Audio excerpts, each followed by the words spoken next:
When you're looking to change your life for the better, you can make changes through manifestation and the laws of manifestation. But if you want substantial change, you have to know the law of karma and how you use the karmic process, because that's the basic law that governs our life.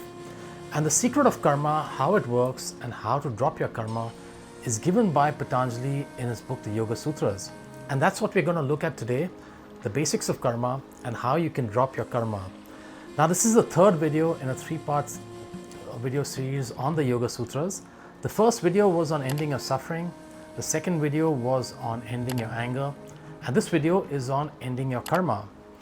Now, karma is a Sanskrit word that means action. Now, let's see what Patanjali has to say about this. The storehouse of karma has its root in these afflictions. The fruits of karma are experienced in the present and future lives. As long as the root exists, the fruits of karma result in birth of a particular kind for a lifespan and various experiences. These experiences of pleasure and pain are consequences caused by being virtuous or wicked.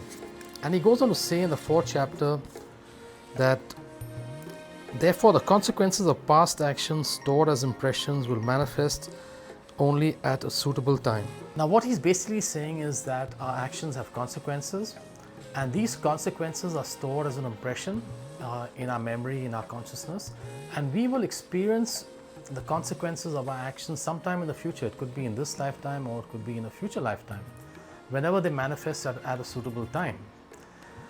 Now, there are three types of karma. There's a storehouse of karma, which is our entire stock of karma built up from this life and many past lifetimes. Now, from that storehouse of karma, we are allotted a certain amount of karma to exhaust in this lifetime through our actions. And we can pick up karma, new karma, from some of our actions in this lifetime. Now, this may seem like an endless cycle that you're trying to exhaust past karma and you're picking up new karma, and this goes on forever and ever. But that's actually not the way how it works. Karma has a plug, it has a lever. If you know how to pull the plug, almost your entire karma will drop. Now, the storehouse, before I get to that, I just want to explain a little bit about karma. Now, the storehouse of karma is important because that determines how we are as people, how we respond to various situations in life. You will respond in a particular way, another person will respond in a particular way, and that's because of our storehouse of karma, what we have in our karma. Now, how do you drop your karma? How can you start dropping your karma? Well, Patanjali explains this in one of the sutras, and I'm just going to read that out here.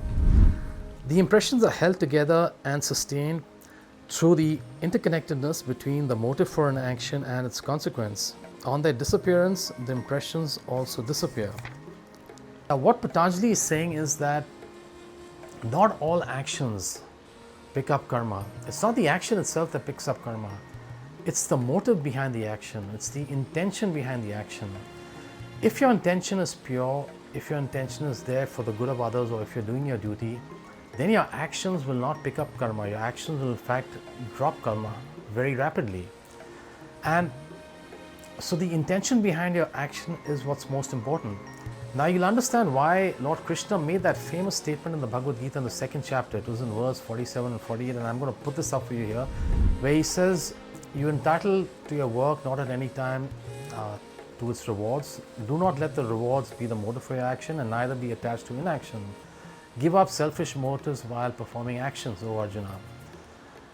Now, he's basically saying this because he's addressing the law of karma. That's the way you drop karma. You don't allow any karma to be picked up through your actions.